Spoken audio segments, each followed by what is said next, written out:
Hello दोस्तों, नमस्कार। मैं सतीश कुमार एक बार फिर पहलवान गुरुदीन ग्रुप ऑफ कॉलेज के यूट्यूब चैनल पर आप सभी का हार्दिक स्वागत करता हूं।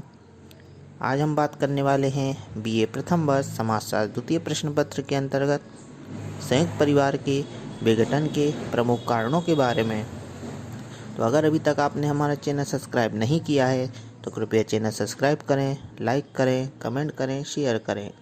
साथ ही साथ नीचे दिए गए बेल आइकन को क्लिक करना ना भूलें ताकि नए नए वीडियोस की नोटिफिकेशन आप तक आसानी से पहुंच सके। तो आइए दोस्तों, शुरू करते हैं। आधुनिक युग में संयुक्त परिवारों में लगातार परिवर्तन देखे जा सकते हैं जो कि संयुक्त परिवार में विघटन की प्रक्रिया को स्पष्ट करते हैं। इन परिवर्तनों में औद्योगिकरण और नगरीकरण। संयुक्त परिवार के विघटन में संभवतः सबसे अधिक योगदान औद्योगिकरण और नगरीकरण का रहा है। औद्योगिकरण और नगरीकरण दोनों ही एक दूसरे से घनिष्ठ रूप से संबंधित है। औद्योगिकरण और नगरीकरण संयुक्त परिवार को विघटित करने में महत्वपूर्ण भूमिका निभाता है। नए तथा अधिक पेशों को उत्पन्न करके औद्योगिकरण ने नए पेशों को जन्म दिया है और ये देश के हर क्षेत्र में फैल रहे हैं। पहले संयुक्त परिवार से पृथक होने पर रोजी रोटी कमाने का अवसर काफ़ी कम थे, परंतु औद्योगिकरण के कारण पेशे काफ़ी बढ़ गए हैं। इसके साथ ही नगरों में मिलों और कारखानों में अधिक वेतन का भी आकर्षण होता है। इन सभी कारणों से बहुत से लोग गांव में खेती का व्यवसाय छोड़कर मिलों और कारखानों में काम करने के लिए शहर में आते हैं, जिससे कि संयुक्त परिवार का विघटन होता है।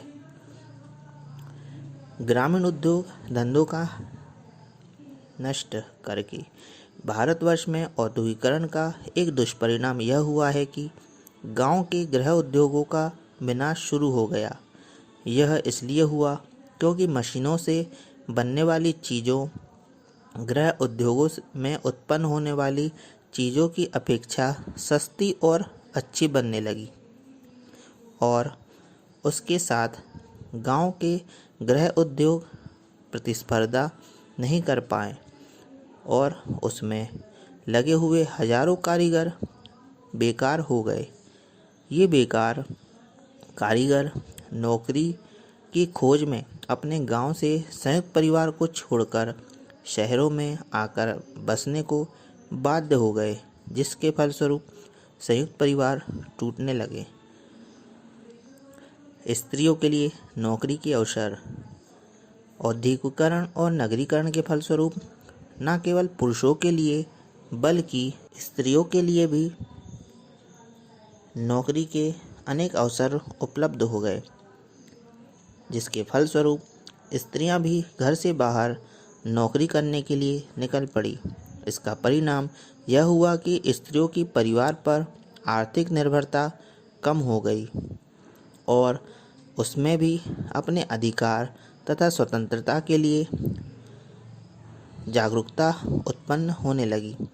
इससे स्त्रियों ने इस परंपरागत व्यवस्था के विरुद्ध प्रत्यक्ष व अप्रत्यक्ष विद्रोह कर दिया।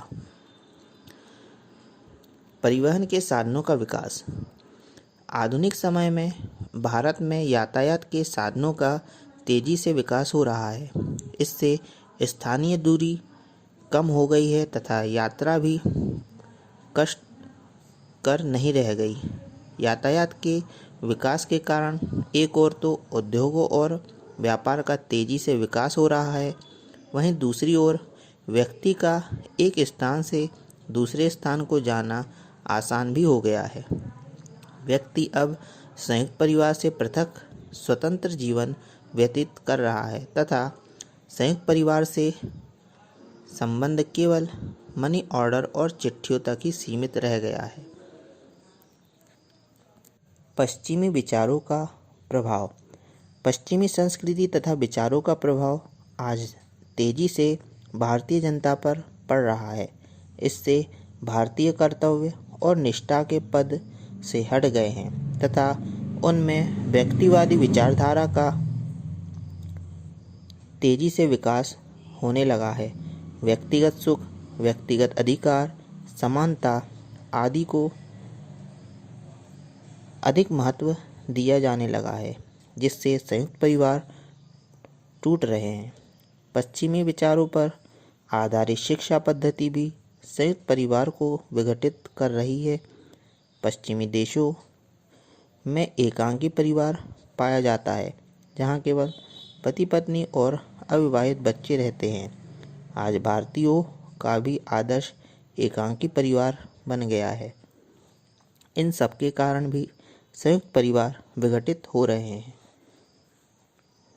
सामान्य निर्धनता तथा महंगाई का जो रूप आज है, शायद इतना भयंकर रूप पहले कभी नहीं था। साधनों का समुचित विकास ना हो सकने के कारण तथा जनसंख्या में तेजी से बढ़ने के कारण आज व्यक्ति के सामने निर्धनता के कारण स्वयं ही निर्वाह कठिन हो गया है। फिर वह संयुक्त परिवार के सदस्यों तथा नाते रिश्तेदारों का भरण पोषण कैसे करेगा। अतः निर्धनता के कारण भी संयुक्त परिवार लगातार विघटित होते हुए देखे जा सकते हैं। जनसंख्या में वृद्धि आज की भयंकर समस्या है। जनसंख्या में वृद्धि के कारण इसका घनत्व बढ़ रहा है, जिससे भूमि पर निरंतर दबाव बढ़ता जा रहा है।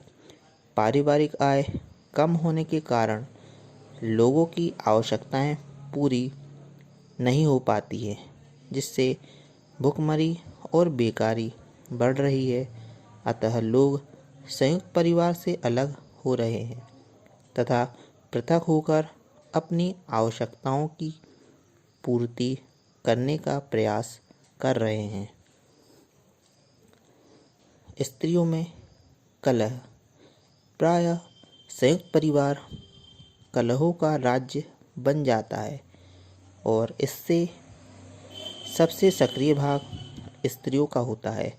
छोटी छोटी बातों को लेकर झगड़ा करना और फिर राई का पहाड़ बना देना, अपने पति से चुगली करना अनेक स्त्रियों की विशेषताएं होती है। इससे परिवार में कलह, अनबन और झगड़े का वातावरण लगातार बन जाता है और इस स्थिति से पीछा छुड़ाने के लिए प्रायः अनेक लोग संयुक्त परिवारों से अपना संबंध पूर्ण रूप से तोड़ देते हैं। महिला आंदोलन और स्त्रियों की शिक्षा के प्रसार के फलस्वरूप स्त्रियों में जो जागृति आई है, उसके कारण भी संयुक्त परिवार विघटित हो रहे हैं। आज वे संयुक्त परिवार में अपने व्यक्तित्व को पूर्ण रूप से नष्ट करके दासी की तरह ही जीवन व्यतीत करने को राजी नहीं हैं और प्रायः विवाह के बाद पति को अपनी पत्नी की योजनाओं और परामर्श के अनुसार संयुक्त परिवार से अपना संबंध तोड़ना पड़ता है। संयुक्त परिवार का विघटन किसी एक कारण के आधार पर नहीं हुआ, बल्कि इसके एकाधिक कारण का योगदान भी रहा है। तो दोस्तों, आज हमने चर्चा की संयुक्त परिवार की प्रमुख विशेषताओं में विघटन के प्रमुख कारणों के बारे में। आपको वीडियो कैसा लगा कमेंट बॉक्स में अवश्य लिखें। नए वीडियो के साथ मैं आपके समक्ष पुनः उपस्थित होऊंगा। तब तक के लिए नमस्कार, धन्यवाद।